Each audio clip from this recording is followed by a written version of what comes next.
S Nayanadu ಸತೀಶನ್ನ ಪ್ರಸ್ತುತ ಸುಂಕದ ಕಟ್ಟೆ ಮೇಳದಲ್ಲಿ ಕಳೆದ 2-3 ವರ್ಷಗಳಿಂದ ಏನೋ ಸೇವೆಯನ್ನು ಸಲ್ಲಿಸ್ತಾ ಇದ್ದೀರಿ. ಏನು ಸುಂಕದ ಕಟ್ಟೆ ಮೇಳದ ಹೇಗೆ ಅಲ್ಲಿಗೆ ಹೋದ್ರಿ, ಏನು ವಿಚಾರ ಅಂತ ಹೇಳಿ. ಸುಂಕದಕಟ್ಟೆ ಅಂದ್ರೆ ನಾವು ರಮೇಶ್ ಅಣ್ಣ ನನ್ನ ಬರ್ಲಿಕ್ಕೆ ಹೇಳಿದ್ರು. ಹಾಗೆ ನಾನು ಮೇಳಕ್ಕೆ ಹೋಗಿ ಬರುದಿಲ್ಲ ಅಂತ ಹೇಳಿದೆ. ಬೇಡ, ಇನ್ನು ಮೇಳಕ್ಕೆ ಬರುವುದೇ ಇಲ್ಲ ಅಂತ ಹೇಳಿದೆ. ಮೇಳ ನನಗೆ ಸಾಕಾಯಿತು, ಎಲ್ಲ ಕಡೆ ಸರಿಯಾಗುವುದಿಲ್ಲ ನನಗೆ ಅಲ್ಲ. ಮತ್ತೆ ಬಾಕಿಯವ್ರನ್ನ ದೂರಿ ಫಲ ಇಲ್ಲ. ಅದಕ್ಕೆ ನಾನು ನನ್ನಲ್ಲಿ ನಾನು ದೂರಿಕೊಂಡು ಮೇಳವೇ ಬೇಡ, ನನಗೆ ಇದು ಸಾಕಾಯಿತು, ನಾನು ಸಹ ಮನೆಯಲ್ಲಿ ಇರ್ತೇನೆ ಅಂದರೆ ನನಗೆ ಜೀವನಕ್ಕೆ ಸಾಕು, ಅಷ್ಟು ಮಾಡಿಟ್ಟಿದ್ದೆ, ನನಗೆ ಸಾಕಂತಾಯಿತು. ಹಾಗೆ ಹೇಗಾದರೂ ಬದುಕಬಹುದು. ನಮಗೆ ಆಟ ಬಿಟ್ಟು ಒಂದು ವರ್ಷ ನೋಡಿದೆ ನಾನು. ಆಟ ಬಿಟ್ಟು ನಮಗೆ ಬದುಕಲಿಕ್ಕೆ ಆಗ್ತದೆ ಅಂತ ನಾನು ತೋರಿಸಿಕೊಟ್ಟಿದ್ದೇನೆ. ನನಗೆ ಆಟದ ಯಾವ ನೆನಪು ಕೂಡ ಇಲ್ಲ. ಆ ಸಮಯದಲ್ಲಿ ನಾನು ಆಟಕ್ಕೆ ಬರುವುದಿಲ್ಲ ಅಂತ ಹೇಳಿದಾಗ ನೀನು ಸಂಪಾಜೆ ಆಟಕ್ಕೆ ಬರಲಿಕ್ಕೆ ಹೇಳಿದ್ರು ಸಾಂಬಾಟರು. ನೀವು ಬರಬೇಕು ಅಂತ. ನಾನು ಬರೋದಿಲ್ಲ, ನಾನು ಮೇಲೆ ಬಿಟ್ಟಿದ್ದೇನೆ, ಇದು ಬೇಡ ನನಗೆ, ಎಲ್ಲ ಇಲ್ಲಿ ಆಟಕ್ಕೆ ಒಂದು ಬರಬೇಕು ಈ ವರ್ಷ. ಆ ವರ್ಷದಲ್ಲಿ ಅಲ್ಲಿ ಹೋಗಿ ಒಮ್ಮೆ ಪುನಃ ಬಣ್ಣ ಹಾಕಿದಲ್ಲಿ ಸಂಪಾಜೆ ಎಕ್ಸರ್ಸೈಸ್. ಸಂಪಾಜೆ ಯಕ್ಷೋತ್ಸವದಲ್ಲಿ ಕಳೆದ ಅನೇಕ ವರ್ಷಗಳಿಂದ ಸೇವೆಯನ್ನು ಸಲ್ಲಿಸ್ತಾ ಇದ್ದೆ. ಅಲ್ಲಿ ಪ್ರತಿ ವರ್ಷವೂ ನಿಮಗೊಂದು ಹೇಳಿಕೆ ಉಂಟು ಅಂತ ಹೇಳಿ. ಈ ಬಾರಿ ಕೂಡ ಅಲ್ಲಿ ಹೋಗಿ ವೇಷವನ್ನ ಮಾಡಿದ್ದಾರೆ. ಪ್ರತಿ ವರ್ಷವೂ ಶ್ಯಾಮ್ ಭಟ್ರ ನೇತೃತ್ವದಲ್ಲಿ ಎಲ್ಲಿ ಸಂಪಾಜೆಯಲ್ಲಿ ಯಕ್ಷೋತ್ಸವ ಆಗ್ತದೆ ಅಲ್ಲಿ ಇವರ ವೇಷವನ್ನು ನೀವು ನೋಡಿರ್ತೀರಿ ಅಂತ ಹೇಳಿ. ಪ್ರಸ್ತುತ ಸುಂಕದಕಟ್ಟೆ ಮೇಳದಲ್ಲಿ ಇದ್ದೀರಿ. ಹೌದು. ಹೇಗಾಗ್ತಾ ಇದೆ ತಿರುಗಟ್ಟ ಸುಂಕದಕಟ್ಟೆ ಮೇಳ? ತೊಂದರೆ ಇಲ್ಲ, ನನಗೆ ತೊಂದರೆ ಇಲ್ಲ. ನನಗೂ ಭಾರಿ ಒಂದು ಸಂತೋಷ ಕೊಟ್ಟದ್ದು ಮೇಳ ಅದು. ನಗಳೆಲ್ಲ ನಮಗೆ ನಮ್ಮ ವೇಷ ಮಾಡ್ತೇವೆ, ನಾವು ಬರ್ತೇವೆ ಅಷ್ಟೇ. ನಾವು ಇನ್ನು ಏನು ಮಾತಾಡೋಲ್ಲ. ನನ್ನ ವೇಷಕ್ಕೆ ಯಾರು ಪದರ ಅಂತ ಇಲ್ಲ. ನನ್ನ ದೇವಮಾತ್ರ ಇದ್ದರೆ ನನ್ನದು ಮಹಿಷಾಸುರಲ್ಲಿ, ಬಾಕಿ ತುಳು ಪ್ರಸಂಗದಲ್ಲಿ ಅದು ಕಲಾಪಾತ್ರ ಎಲ್ಲ ಇರ್ತದೆ. ಯಾವ ಪಾತ್ರ ಕೊಟ್ಟರು ಅದನ್ನು ಮಾಡಿಕೊಂಡು ಹೋಗ್ತೇನೆ ನಾನು ಅಷ್ಟೇ. ನನಗೆ ಇಂಥದ್ದೇ ಆಗಬೇಕು, ಅಂಥದ್ದೇ ವೇಷವೇ ಆಗಬೇಕು ಅಂತ ಇನ್ನು ನನ್ನಲ್ಲಿಲ್ಲ. ಒಟ್ಟಿಗೆ ನಾನು ವೇಷ ಮಾಡಿಕೊಂಡು ಹೋಗ್ತೇನೆ. ನನಗೆ ಬೇಡಂತ ಆಗ್ತಾ ಉಂಟು. ಇನ್ನು ಬೇಸ ಹಾಕು ಆಟ ಬೇಡ, ಇನ್ನು ಮೇಳಕ್ಕೆ ಇತ್ತು, ಸುಮ್ಮನೆ ಮೇಳಕ್ಕೆ ಹೋಗುವುದಂತ ಆಗ್ತದೆ. ಮೇಳದಲ್ಲಿ ನನಗೆ ದುಡಿಮೆ ಸಾಕು, ಇನ್ನು ಮನೆಯಲ್ಲಿ ಕೂತ್ಕೊಳ್ಳೋಣ ಅಂತ ಆಗ್ತಾ ಉಂಟಾಗಿ. ಹಾಗೆ ಸುಂಕದಕಟ್ಟೆ ಮೇಳದಲ್ಲಿ ಇದ್ದೀರಿ. ಯಕ್ಷಗಾನ ಕ್ಷೇತ್ರಕ್ಕೆ ನಿಮ್ಮಂತಹ ಕಲಾವಿದರ ಅಗತ್ಯತೆ ಇದೆ. ಬಣ್ಣದ ವೇಷಗಾರಿಕೆಯಲ್ಲಿ ನಿಮ್ಮ ಅಭಿಮಾನಿಗಳ ಕೋರಿಕೆಯ ಮೇರೆಗೆ ನಾನು ಸಂದರ್ಶನ ಮಾಡುವುದಕ್ಕೆ ಬಂದಿರುವಂತದ್ದು. ಸೊ ಎಸ್, ಇದಿಷ್ಟು ವಿಚಾರ. ನಯನಾಡು ಸತೀಶಣ್ಣನಿಗೆ ಈಗ ಎಷ್ಟು ವರ್ಷ ವಯಸ್ಸು ಅಂತ ಹೇಳಿ? ನನಗೆ ಈಗ 49 ದಾಟಿ ಇನ್ನು 50ಕ್ಕೆ ಮುಂದಾಯ್ತು. 50ರ ಆಸುಪಾಸಲ್ಲಿದ್ದಾರೆ. ಯಕ್ಷಗಾನ ರಂಗದ ಸೇವೆಯಲ್ಲಿ ಸಾಧಾರಣ 30 ವರ್ಷ. ನನಗೆ 32 ವರ್ಷದ ಘಾಟ ಆಯ್ತು. 32 ವರ್ಷಗಳ ಕಾಲದಿಂದ ತೆಂಕುತಿಟ್ಟು ಯಕ್ಷಗಾನದಲ್ಲಿ ಸೇವೆಯನ್ನು ಸಲ್ಲಿಸ್ತಾ ಇದ್ದಾರೆ. ಜೊತೆಗೆ ಇವರ ವಿಶೇಷ ಏನು ಅಂತ ಕೇಳಿದ್ರೆ, ನಾವೆಲ್ಲ ಮೇಳದಲ್ಲಿ ತಿರುಗಾಟವನ್ನ ಮಾಡ್ತಾ ಇದ್ದಂತ ಸಂದರ್ಭ ಇವರನ್ನ ಒಂದು ಮೆಡಿಕಲ್ ಶಾಪ್ ಅಂತ ಹೇಳ್ಬಹುದು. ಪೆಟ್ಟಿಗೆಯಲ್ಲಿ ಒಂದು ಬಾಕ್ಸ್ ಇತ್ತು. ಬಾಕ್ಸ್ ಅಲ್ಲಿ ತಲೆನೋವು, ಜ್ವರ, ಶೀತ ಎಲ್ಲದಕ್ಕೆ ಸಂಬಂಧಪಟ್ಟ, ನಾವು ಅನೇಕ ವರ್ಷ ಒಟ್ಟಿಗೆ ಇರೋದ್ರಿಂದ ಯಾರಿಗೂ ಹುಷಾರಿಲ್ಲದಿದ್ರು ಬೇಕಾದಂತಹ ಮೆಡಿಸಿನ್ಗಳು ಇವತ್ತಿಗೂ ಅವರ ಬಾಕ್ಸ್ ಅಲ್ಲಿ ಇರ್ತದೆ, ಈಗಲೂ ಉಂಟು. ಅದೊಂದು ಅಭ್ಯಾಸ. ಮೇಳದಲ್ಲಿ ತುಂಬಾ ವರ್ಷದ ಅನುಭವ ನಮಗೆ ಇರೋದ್ರಿಂದ ಇದಿಷ್ಟು. ಇನ್ನು ಒಂದಷ್ಟು ಜನರ ಕೋರಿಕೆ ಏನಂತ ಕೇಳಿದ್ರೆ, ನಯನಾಡು ಸತೀಶ್ ಇವರು ಕಟೀಲು ಮೇಳದಲ್ಲಿ ಮತ್ತೊಮ್ಮೆ ಅವರನ್ನ ನೋಡ್ಬೇಕು, ಅವರನ್ನ ಕಾಣಬೇಕು ಅಂತ ಹೇಳಿ ಅನೇಕ ಜನ ಅಂದುಕೊಂಡಿದ್ದಾರೆ. ಈಗಾಗಲೇ ಆಲ್ರೆಡಿ ಕಟೀಲು ಮೇಳದಿಂದ ನಿವೃತ್ತಿಯನ್ನ ಅಥವಾ ಕಟೀಲು ಮೇಳದಿಂದ ಹೊರ ಹೋದವರು ಎಲ್ಲರೂ ಕಟೀಲು ಮೇಳಕ್ಕೆ ಬರ್ತಾ ಇದ್ದಾರೆ. ಸೊ ಈ ಕುರಿತು ನಿಮ್ಮ ಒಂದು ಅಭಿಮಾನಿ ವರ್ಗ ನಿಮ್ಮ ಬಹಳ ನಿರೀಕ್ಷೆ, ನಿಮ್ಮ ಮಹಿಷಾಸುರನನ್ನ ಕಟೀಲು ಮೇಳದ ರಂಗಸ್ಥಳದಲ್ಲಿ ಕಾಣಬೇಕು ಅಂತ ಹೇಳಿ ಅನೇಕ ಜನ ಕಾಯ್ತಾ ಇದ್ದಾರೆ. ಮುಂದಿನ ದಿನಗಳಲ್ಲಿ ಇದರ ಬಗ್ಗೆ ಏನು ಹೇಳ್ತೀರಿ ಅಂತ ಹೇಳಿ? ನಾನು ಅದರ ಬಗ್ಗೆ ಏನು ಹೇಳಿದಿಲ್ಲ. ದೇವರಿಗೆ ಬೇಕಾದ್ರೆ ಅವರು ನಮ್ಮನ್ನಲ್ಲಿಗೆ ಬರಲಿಕ್ಕೆ ಮಾಡ್ತಾರೆ. ಮತ್ತೆ ನಾವಾಗಿ ಏನು ಮಾಡಲಿಕ್ಕೆ ಆಗೋದಿಲ್ಲ. ಮತ್ತೆ ಅವರ ಇಚ್ಛೆ ಏನದು ಗೊತ್ತಿಲ್ಲ, ನನ್ನದು ಹಾಗೆ. ನನ್ನ ವೈಯಕ್ತಿಕ ನನ್ನ ಹಾಗೆ ಅನೇಕ ಕಲಾವಿದರ ಅಭಿಮಾನಿಗಳ ಕೋರಿಕೆ ಅಂತ ಹೇಳಿ ನಯನಾಡು ಸತೀಶ್ ಅವರ ಮಹಿಷಾಸುರ ಮತ್ತೊಮ್ಮೆ ಕಟೀಲು ಮೇಳದಲ್ಲಿ ವಿಜೃಂಭಿಸಬೇಕು, ಪ್ರಜ್ವಲಿಸಬೇಕು ಅಂತ ಹೇಳಿ. ಇದರ ಕುರಿತು ಮುಂದಿನ ದಿನಗಳಲ್ಲಿ ಖಂಡಿತವಾಗಿಯೂ ಕಟೀಲೇಶ್ವರಿ ನಿಮ್ಮನ್ನ ಕಟೀಲು ಮೇಳಕ್ಕೆ ಬರುವ ಹಾಗೆ ಮಾಡ್ತಾರೆ ಅನ್ನುವಂಥದ್ದು ನಮ್ಮೆಲ್ಲರ ನಂಬಿಕೆ. ಇದೊಂದು ವಿಚಾರ. ಇನ್ನು ಏನಂತ ಕೇಳಿದ್ರೆ, ಮಹಿಷಾಸುರ ಅನ್ನುವಂತಹ ಒಂದು ಪಾತ್ರಕ್ಕೆ ನಯನಾಡು ಅವರು ಹೊಸ ರೂಪವನ್ನ ಕೊಟ್ಟಿದ್ದಾರೆ ಅಂತ ಹೇಳಿ. ಅದು ಏನು ಈಗ ರಂಗಸ್ಥಳದಲ್ಲಿ ಒಂದು ಪೀಠಕ್ಕೆ ಹತ್ತುವಂತಹ ಕ್ರಮ ಇರಬಹುದು, ಅಥವಾ ನೀವೇ ಒಂದು ವಿಭಿನ್ನವಾಗಿ ಪರಿಪರಿ ಉತ್ಪಾದಗಳು ಈ ಪದ್ಯಕ್ಕೆ ಬರುವಂತಹ ಕ್ರಮ ಆಗಿರ್ಲಿ, ಅಥವಾ ಯಕ್ಷಗಾನ ಲಕ್ಷಣ ಆ ಪದ್ಯಕ್ಕೆ ತಮ್ಮ ಕೋಡನ್ನು ಒಡೆಯುವಂಥದ್ದು ಅಥವಾ ಕಂಬಕ್ಕೆ ಬಡಿಯುವಂತಹ ವಿಭಿನ್ನತೆಯ ಶೈಲಿಯನ್ನು ನೀವು ತಂದ್ರಿ, ಪರಿಚಯಿಸಿದ್ರಿ. ಹೇಗಿದು ನಿಮಗೆ ಕಲ್ಪನೆಗಳು ಬಂತು, ಏನು ಅಂತ? ಯಕ್ಷಗಾನ ಅಂದ್ರೆ ನೋಡಿ, ನಾವು ಹೊಸತನ್ನೇ ಮಾಡಿದ್ರೆ ಯಕ್ಷಗಾನದಲ್ಲಿ ಒಂದು ಕಾಣುವ ನಮ್ಮ ಅಭಿಮಾನಿಗಳಿಗೆ ಅದು ಚಂದ ಕಾಣಬೇಕು. ಮತ್ತೆ ಏನಂದ್ರೆ ಮೈಸಾಸುರ ಅಂದ್ರೆ ಒಬ್ಬ ನನ್ನ ಲೆಕ್ಕಾಚಾರದಲ್ಲಿ ಒಂದು ಪುಂಡು ಹೋಕರಿಯಾಗಿ ಅವ, ಅಂದ್ರೆ ಒಂದು ಗಲಾಟೆ ಮಾಡುವ ವ್ಯಕ್ತಿಯವ. ಅದು ವಿಷಯ ಇಷ್ಟ ಇರೋದು ಅವನಿಗೆ. ತಾಯಿಯ ಮಾತಿಗೆ ಅವ ಶರಣಾದವ. ತಂದೆಯನ್ನು ಕೊಂದ ಕೋಪ, ಹಿಂದೆ ದಾನವರ ಕೊಂದ ಕೋಪ, ಇದೆಲ್ಲ ಅವನಲ್ಲಿ ಮನಸ್ಸಿನಲ್ಲಿ ಉಂಟು. ಅಂದರೆ ಒಬ್ಬ ಮೂರು ಲೋಕದಲ್ಲಿ ತನ್ನ ಒಂದು ಸ್ಥಾನವನ್ನು ಗಟ್ಟಿ ಮಾಡಿಕೊಳ್ಬೇಕು ಅಂತ ಒಂದು ತೀರ್ಮಾನ ಹೇಗೆ ಅವನ ಮನಸ್ಸಿನಲ್ಲಿ ಇರ್ತದೆ, ಆ ಕಲ್ಪನೆಯನ್ನು ನಾವು ಮಾಡಿಕೊಳ್ಬೇಕು. ಅವ ತಾಯಿಯಲ್ಲಿ ಹೇಗಿರ್ತಾನೆ, ಅಲ್ಲಿಂದ ನಂತರ ಅವ ದೇವಲೋಕಕ್ಕೆ ಹೋಗುವಾಗ ಮತ್ತು ಸಂಕದುರ್ಗರು ಬರುವಾಗ ಅವರಲ್ಲಿ ಹೇಗೆ ಮಾತಾಡಬೇಕು, ಇದನ್ನೆಲ್ಲ ನಾನೇ ಒಂದು ಕಲ್ಪನೆ ಮಾಡಿಕೊಂಡು ಹೋದೆ. ಮತ್ತು ದೇವಿಯಲ್ಲಿ ಹೋಗುವಾಗಲೂ ಆ ದೇವಿಯನ್ನು ಕಂಡಾಗ ಅವನಿಗೆ ವಿಚಿತ್ರವಾಗುವುದು ಸತ್ಯವೇ. ಯಾಕಂದರೆ ಪ್ರಪಂಚದಲ್ಲಿ ಇವನೇ ಒಂದು ವಿಕಾರ ಸ್ವರೂಪ.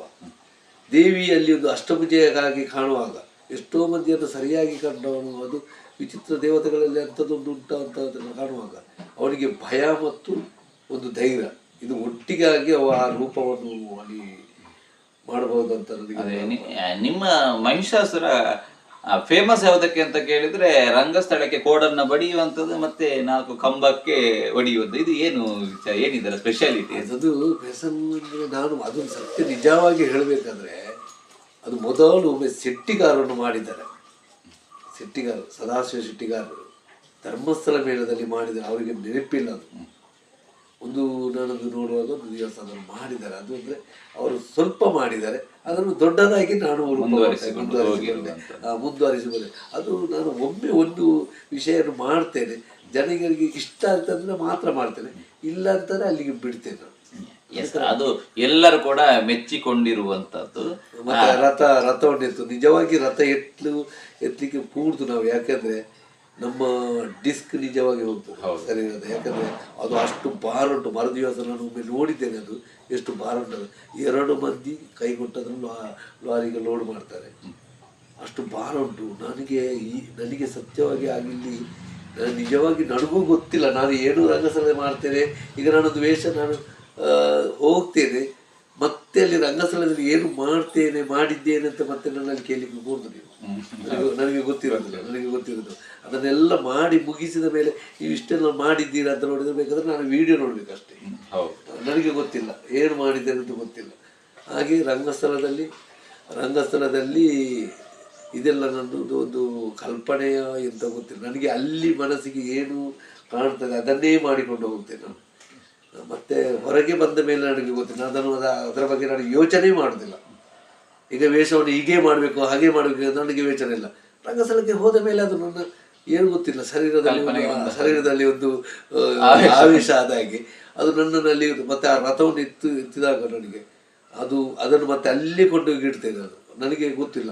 ಮತ್ತೆ ಹೊರಗೆ ಬಂದ ಮೇಲೆ ಆಯಾಸ ಇರ್ತದೆ, ಅದು ಗೊತ್ತಿಲ್ಲ ಯಾಕೆ ಹಾಗೆ ಮಾಡ್ತೇನೆ ಗೊತ್ತಿಲ್ಲ. ಅಷ್ಟು ಭಾರತದಲ್ಲಿ ಎತ್ತಲಿಕ್ಕೆ ಎಷ್ಟು ನನಗೆ ಇದಾಗ್ತದೆ. ಮತ್ತು ಆ ದೇವಿಯಲ್ಲಿ ಆ ಕತ್ತಿ, ಆ ತ್ರಿಶೂಲಕ್ಕೆ ಕತ್ತಿಯನ್ನು ಕೊಡೋದು ಮಹಾ ಅಪಾಯ. ಅದು ನಿಜವಾಗಿ ಅಪಾಯ. ಯಾಕೆ ಗೊತ್ತಿಲ್ಲ, ಎಲ್ಲಿಯಾದ್ರೂ ಕೈ ಜಾರಿದ್ರೆ ಅದು ನಮಗೆ ನೋವುಂಟು ಮಾಡ್ತದೆ. ಸರಿ, ಇದು ಇಷ್ಟು. ಇನ್ನು ನೀವು ಮಹಿಷಾಸುರ ಮಾಡಿದಂತ ಸಂದರ್ಭದಲ್ಲಿ ಈ ರಾಳ ಅನ್ನುವಂಥದ್ದನ್ನು ದೊಂದಿಗೆ ಬಿಸಾಡ್ತೀರಿ ಅನ್ನೋದು. ಇದು ಬಿಸಾಡಿದ ಸಂದರ್ಭ ಕೆಲವು ಸಂದರ್ಭಗಳಲ್ಲಿ ಒಂದು ಅನೇಕ ಜನರಿಗೆ ಇದರಿಂದ ಗಾಯ ಆದಂತ ಸನ್ನಿವೇಶಗಳು ಉಂಟು ಅಂತ ಕೇಳಲ್ಪಟ್ಟಿದ್ದೇನೆ ನಾನು. ಕೆಲವರಿಗೆ ಆಗ್ತದೆ, ಯಾಕೆಂದ್ರೆ ಅದು ನಮ್ಮ ತಪ್ಪಲ್ಲ, ನಮಗೂ ಗೊತ್ತಾಗೋದಿಲ್ಲ. ಯಾಕೆಂದ್ರೆ ನಾವು ಅದನ್ನು ನಿಜವಾಗಿ ರಾಳವನ್ನು ಬಿಸಾಡುವಾಗ ಆ ಬೆಂಕಿಯ ರಭಸಕ್ಕೆ ಅದು ಮುಂದೆ ಗಾಳಿಗೆ ಹೋಗ್ತದೆ. ಗಾಳಿಗೆ ಹೋದಾಗ ಅವರಿಗೆ ಆಗ್ತದೆ. ಮತ್ತೆ ನಿಜವಾಗಿ ಆಟ ನೋಡಿಗೆ ಹತ್ತಿರದಲ್ಲಿ ಕೂರ್ತಾರೆ. ರಾಳವನ್ನು ಬಿಸಾಡಲೇಬೇಕು ನಾವು. ಅವರು ಕೂತ ಮೇಲೆ ನಮಗೆ ಏನು ಮಾಡ್ಲಿಕ್ಕೆ ಆಗುದಿಲ್ಲ. ಬಿಸಾಡಿದ್ರೆ ಅದು ಕೂಡ ಒಮ್ಮೆ ನಮಗೆ ನನ್ನ ಮೇಲೆ ಕಂಪ್ಲೇಂಟ್ ಆಗಿದೆ. ಅಲ್ಲ, ಮೇಳದಲ್ಲಿ ಕಂಪ್ಲೇಂಟ್, ಅವರ ರಾಳ ಬಿಸಾಡುದಿಲ್ಲ. ಯಾಕೆಂದ್ರೆ ಈ ರಾಳ ಅವರ ಮೇಲೆ ಬೀಳ್ತದೆ, ಇವರ ಮೇಲೆ ನನ್ನಲ್ಲಿ ಆದದ್ದು ತುಂಬಾ ಕಡಿಮೆ. ಎಲ್ಲಿಯೋ ಒಂದೆರಡು ಕಡೆ ಅಂಥದ್ದು ಆಗಿರ್ಬೋದು. ನನ್ನ ಅಲ್ಲಿಗೆ ಬರಲಿಲ್ಲ ಅದು, ಮತ್ತೆ ನನಗೆ ಗೊತ್ತಿಲ್ಲ. ಮತ್ತೆ ನಾನು ಭಾರಿ ಜಾಗ್ರತೆಯಲ್ಲಿ ಹೋಗುದು ಸಭೆಯಲ್ಲಿ ಕೂಡ. ನಾನು ಸಭೆಯಲ್ಲಿ ಎಲ್ಲರೂ ಇದು ಮಾಡಿಕೊಂಡು ಹೋದಾಗಿ ಹೋಗಿದೆ. ನನ್ನದೊಂದು ಲೆಕ್ಕಾಚಾರ ಮೊದಲು ಗಂಗಾಯಿಸಿಟ್ಟವರು ಬರುವ ಕ್ರಮ ಇತ್ತು, ಅದೇ ಕ್ರಮದಲ್ಲಿ ನಾನು ಹೋಗ್ತೇನೆ. ಯಾಕಂದರೆ ಸಭೆಯಲ್ಲಿ ಆಡಂಬರ ಎಂಥದಕ್ಕೆ ಮಾಡೋದು, ನಾವು ರಂಗಸ್ಥಳದಲ್ಲಿ ದುಡಿಬೇಕು. ವೇಷ ರಂಗಸ್ಥಳ ಸಭೆಯಲ್ಲಿ ಬರುವುದು ಮಾತ್ರ, ಅಬ್ಬರದಲ್ಲಿದ್ದು ಬರುವುದು. ರಂಗಸ್ಥಳದಲ್ಲಿ ಅವನ ದುಡಿಮೆ ತೋರಿಸಬೇಕು. ಕೆಲವರು ಆಗಲ್ಲ, ಕೆಲವರು ಸಭೆಯಲ್ಲಿ ಬೇಕಾದಷ್ಟು ಕೆಲಸ ಮಾಡ್ತಾರೆ, ರಂಗಸ್ಥಳದಲ್ಲಿ ಆಯಸ. ಸಭೆಯಲ್ಲಿ ಮಾಡಬಾರ್ದು. ಯಾಕೆಂದ್ರೆ ಸಭೆಯಲ್ಲಿ ನಮ್ಮ ರಂಗಸ್ಥಳದಾಗಿ ಅಲ್ಲ, ಅಲ್ಲಿ ಕಲ್ಲುಂಟು ಮುಳ್ಳುಂಟು ಎಲ್ಲ ಉಂಟು. ಅಲ್ಲಿ ಓಡುವಾಗ ಆಚೆ ಈಚೆ ಹೋಗುವಾಗ ತಾಗ್ತದೆ, ನೋವಾಗ್ತದೆ. ಮತ್ತೆ ಅದು ಮಣ್ಣಲ್ವಾ, ಅದು ಕಲ್ಲಿನ ಮೇಲೆ ಹೋಗುವಾಗ ಆಯಸ್ಸು ಸ್ವಲ್ಪ ಜಾಸ್ತಿ ಆಗ್ತದೆ.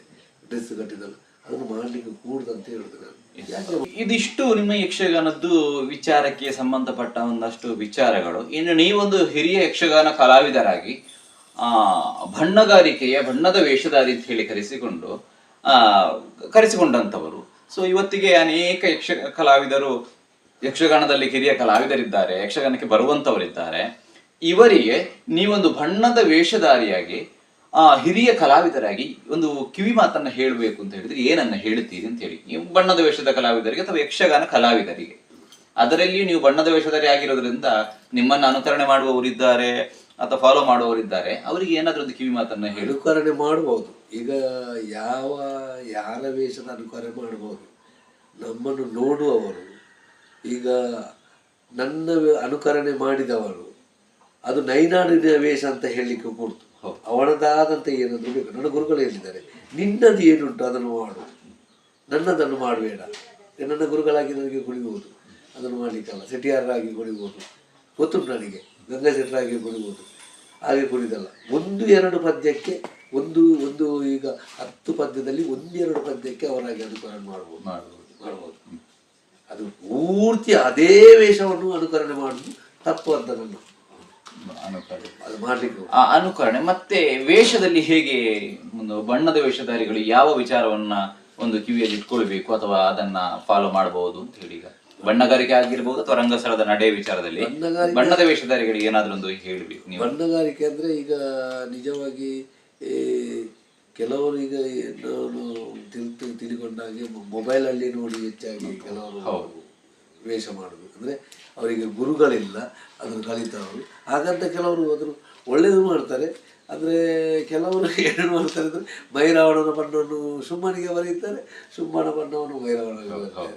ಈ ತಾರಕಾಸುರನ ಬಣ್ಣ ಬೇರೆ, ಈಗ ರಾವಣನ ಸುಲಿ ಬೇರೆ. ಇದನ್ನು ಕೆಲವೊಮ್ಮೆ ನಾವು ಕಾಟು ಬಣ್ಣ ಅಂತ ಹೇಳ್ತೇವೆ. ಇಲ್ಲ ರಕ್ಕಸರಿಗೆ, ಈ ಕಾಡಲ್ಲಿದ್ದ ರಕ್ಕಸರಿಗೆ ಬಣ್ಣ ಬರೀತಾರೆ. ಅದು ಹೇಗೂ ಆಗ್ತದೆ, ಅದು ಹೇಗೂ ಆಗ್ತದೆ. ಅದಕ್ಕೂ ಕೂಡ ಇದು ರಾಜ ಬಣ್ಣ ಬರೀತಾರೆ. ಅದೆಲ್ಲ ತಪ್ಪು ಅಂತ.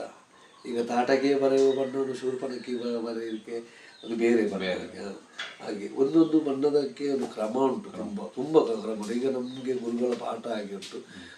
ಈ ವೇಷಗಳಿಗೆ ಏನಿರುತ್ತೆ ಅಂದರೆ ಅವರ ಹಿಂದಿನ ಜನ್ಮ ಏನು, ಕೆಲವು ವೇಷಗಳುಂಟು. ಅದನ್ನು ನೋಡಿ ಕೆಲವು ಬಣ್ಣಗಾರಿಕೆ ಮೊದಲಿನ ಹಾಗೆಂತೆ ನನಗೆ ಗೊತ್ತಿಲ್ಲ. ಹಾಗೀಗ ತಾಟಕಿ, ಈಗ ಶೂರ್ಪಣಕಿ ಈಗ ಉದ್ದ ಬರೀತಾರೆ, ಕೆಲವರು ಅಡ್ಡ ಚಂದ್ರ ಬರೀತಾರೆ. ಹಾಗೆ ಇದು ಉದ್ದ ತಾಟಕಿಗೆ ಕೂಡ ಉದ್ದ ಭೀಮನಾಗಿ ಬರೀತಾರೆ. ಅದಕ್ಕೊಂದು ಕ್ರಮ ಉಂಟು.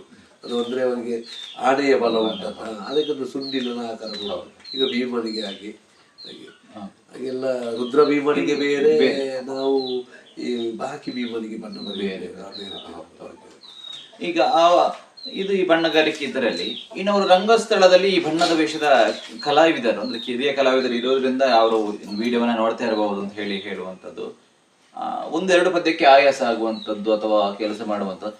ಈ ಸ್ಟೆಮಿನಾ, ಈಗ ಮಹಿಷಾಸುರ ಅಂತ ಹೇಳುವುದು ತುಂಬಾ ಸ್ಟೆಮಿನಾ ಬೇಕಾಗ್ತದೆ, ತುಂಬಾ ಆಯಾಸ ಆಗುವಂತಹ ವೇಷ. ಹೇಗೆ ಆಯಾಸವನ್ನ ಕಡಿಮೆ ಮಾಡಿಕೊಳ್ಳಬಹುದು, ನ್ಯಾಕಲ್ಲಿ ಹೇಗೆ ಕೆಲಸ ಮಾಡಬಹುದು? ನಿಜವಾಗಿ ನಾನು ಹೇಳಬೇಕು, ನಾವು ಸುಯಿಗೆ ಹೋಗಿ ಒಂದು ಮಹಿಷಾಸುರನಲ್ಲಿ ಆಗಿ ಸಭೆಯಲ್ಲಿ ನಾವು ಸ್ವಲ್ಪ ಕಡಿಮೆ ಕೆಲಸ ಮಾಡಿ, ಮತ್ತೆ ಎಲ್ಲದಕ್ಕೊಂದು ಕಾರಣ ಒಂದೇ, ನಾವು BP ಏರಿಸಿಕೊಳ್ಳುದು ವೇಷದಲ್ಲಿ. ನಾರ್ಮಲ್ ಆಗಿ ಹೋಗ್ಬೇಕಂತ ಅಂದರೆ ಒಂದು ಸಮಾಧಾನದಲ್ಲಿ ಹೋಗಬೇಕು. ವೇಷ ಎಲ್ಲ ಬಣ್ಣದ ವೇಷ ಅಂತ ಅಲ್ಲ, ಎಲ್ಲ ವೇಷದವರು ಸುಯಿಗೆ ಹೋಗಿ ತುಂಬ ಕುಣಿತಾರೆ. ಆ 3 ಸುತ್ತು 4 ಸುತ್ತು ಬರೋದು, ಒಟ್ಟಿಗೆ ಒಂದು ಆ ನಮೂನೆಗಳನ್ನೆಲ್ಲ ತೆಗೆದುಕೊಳ್ಳೋದು, ಅದೆಲ್ಲ ತೆಗೆದುಕೊಂಡಾಗ ನಮಗೆ ನಮ್ಮ ವೇಷಕ್ಕೆ ಎಷ್ಟು ಪದ್ಯ ಉಂಟು, ಯಾವ ಪದ್ಯಕ್ಕೆ ನಾವು ಕೆಲಸ ಮಾಡಬೇಕು. ಈಗ ಮೈಸೂರಿನಿಗೆ ಹಾಗೆ ಈಗ ನಾವು ಸುರಿಗೆ ದಾರುಣಿಯ ಮೇಲೆ ಅದಕ್ಕೆ ಪದ್ಯಕ್ಕೆ ಒಮ್ಮೆಲೆ ಕುಣಿದಲ್ಲ, ಅಲ್ಲಿ ಪದ್ಯಗಳುಂಟಲ್ಲ, ಮತ್ತೆ ಯಕ್ಷರ ಉಂಟು, ಆ ಪದ್ಯ ಅದಕ್ಕೆ ಕೆಲಸ ಮಾಡಬೇಕು. ಮತ್ತೆ ಅಲ್ಲಿ ದೇವಳೋಕದ ಯುದ್ಧದ ಪರಿವಾರ ಉತ್ಪಾತ, ಮತ್ತೆ ಇಲ್ಲ ಇದಕ್ಕೆಲ್ಲ ಒಂದು ಸಂಘದುರ್ಗರ ಹೇಳಿದ ಅಲ್ಲಿಗೊಂದು ಅಲ್ಲಿಗೆ ಇಲ್ಲಿ ಕ್ರಮ ಉಂಟು. ಒಂದು ಇಷ್ಟೇ ಪದ್ಯಕ್ಕೆ ನಾವು ಕೆಲಸ ಮಾಡ್ಬೇಕಂತ, ಆ ಕೆಲಸದ ರೂಪವನ್ನು ಚಂದ ಮಾಡಿಕೊಡ್ಬೇಕಂತ ಅಷ್ಟೇ. ಅಷ್ಟನ್ನು ನಾವು ಮಾಡಿದರೆ ನಮಗೆ ಆಯಾಸ ಕಡಿಮೆ. ಮತ್ತು ಎಲ್ಲ ಪದ್ಯಕ್ಕೆ ಒಂದೇ ರೀತಿ ನಾವು ಕುಣಿಲಿಕ್ಕೆ ಹೋದರೆ ನಮ್ಮಿಂದ ಸಾಧ್ಯ ಇಲ್ಲ. ನಾವು ಮನುಷ್ಯರಲ್ಲ, ನಮಗೆ ಎಷ್ಟು ನಿದ್ರೆ ಬಿಡ್ತೇವೆ, ನಾವು ಆಯಾಸ ಇರ್ತದೆ, ಮತ್ತೆ ಎದೆಗೆ ಭಾರ ಹೆಚ್ಚಾಗ್ತದೆ, ಆಯಾಸ ಆಗ್ತದೆ, ಮತ್ತೆ ಅದು ಎಲ್ಲ ಸಮಸ್ಯೆಗಳಾಗ್ತದೆ. ದಮ್ಮು ಇರ್ತದೆ ಕೆಲವರಿಗೆ, BP ಅದು ಸಮಸ್ಯೆ, ಶುಗರಿನ ಸಮಸ್ಯೆ. ಅದಕ್ಕೆ ಏನಂದ್ರೆ ಲೆಕ್ಕಾಚಾರ. ಈಗ ಒಂದು ನಾನು ಸತ್ಯ ಹೇಳಬೇಕಾದ್ರೆ, ಈಗ ಯಾರೇ ಆಗಲಿ ನೀನು ಇಷ್ಟು ಕುಣಿ ಅಂತ ಯಾರಾದ್ರೂ ಹೇಳ್ತಾರ? ಇಲ್ಲ. ಹಾಗಾದ್ರೆ ನಮ್ಮ ಒಂದು ಶರೀರದ ಎಷ್ಟು ತಾಕತ್ತು ಉಂಟು, ಅಷ್ಟರ ಒಳಗೆ ನಾವು ಅದನ್ನು ದುಡಿಬೇಕಂತ, ಅದರಲ್ಲಿ ನಾವು ಚಂದ ಮಾಡಿಕೊಡ್ಬೇಕಂತ. ಈಗ ಯಾವ ವೇಷದರೆ ಆಗಲಿ ಅವನಿಗೆ ಎಷ್ಟು ಕೂಡ್ತದೆ ಅಷ್ಟನ್ನು ಮಾತ್ರ ನಾವು ಬಂದು ವೇಷ ಬಿಚ್ಚುವಾಗ ಬೀಳುವುದು, ಮತ್ತೊಬ್ಬರು 4 ಮಂದಿ ಬಂದು ಬೀಳ್ತೀನಿ. ಈಗಲೂ ನಾನು ಮೈಸಾತ್ರ ಮಾಡಿದ್ರು ಕೂಡ ನನ್ನನ್ನು ಬಿಚ್ಚೋರು ಇಲ್ಲದಿದ್ರು ನಾನೇ ಬಿಚ್ಚಿಕೊಂಡು ಇರ್ತೇನೆ. ಯಾರಿಗೂ ಉಪದ್ರ ಕೊಡುವುದಿಲ್ಲ. ಈಗ ನಾನು ಕೊಂಬು ಕಟ್ಟಿಕೊಂಡು ಹೋಗುವಾಗ ಯಾರಿಗೂ ಉಪದ್ರ ಕೊಡುವುದಿಲ್ಲ, ನನ್ನಷ್ಟಿಗೆ ಎದ್ದುಕೊಂಡು ಹೋಗ್ತೇನೆ. ಈಗ ಯಾರಿಗೆ ಜನ ಬೇಡ, ಯಾಕಂದರೆ ಅದು ನನಗೆ ಒಬ್ಬರಿಗೆ ಅಲ್ಲ, ಕೆಲವರಿಗೆ ಬೇಕಾಗ್ತದೆ, ಕೆಲವರಿಗೆ ಕೈ ಹೋಗುವುದಿಲ್ಲ, ಹಿಂದೆ ಕೆಲವು ಸಮಸ್ಯೆಗಳು, ಆರೋಗ್ಯದ ಸಮಸ್ಯೆಗಳಿರ್ತದೆ. ಅದು ನಾನು ದೂರದಲ್ಲ, ತಪ್ಪಲ್ಲ ಕಳೆದು. ಮತ್ತು ಒಬ್ಬರಿಗೆ ಹೆಚ್ಚಾಗಿ ಒಬ್ಬ ಕೆಲಸ ಉಪದ್ರ ಅದು ನನಗೆ ಆಗೋದು ನಿಮಗೆ ಗೊತ್ತುಂಟು. ನನಗೆ ನಾನು ಈಗ 4ನೇ ಕ್ಲಾಸಲ್ಲಿ ಇರುವಾಗ ಒಬ್ಬರು ಬಾಬಣ್ಣ ವಯಸ್ಸಿನವರು, ಅವರು ಅಷ್ಟು ನನ್ನ ತಂದೆ ವಯಸ್ಸಿನವರು, ಅವರನ್ನು ಇಟ್ಟುಕೊಂಡು ನಾನು ವೇಷ ಮಾಡ್ತೀನಿ, ನನಗೆ ಸಾಕಂತ, ನನಗೆ ಯಾರು ಕಟ್ಟಿದ್ರು ಸಾಕಂತ ನನ್ನ ಕ್ರಮ ಹಾಗೆ. ನಾನು ಒಬ್ಬರಿಗೆ ಉಪದ್ರ ಮಾಡುದಿಲ್ಲ ಹಾಗೆ. ನನ್ನ ಹಾಗೆ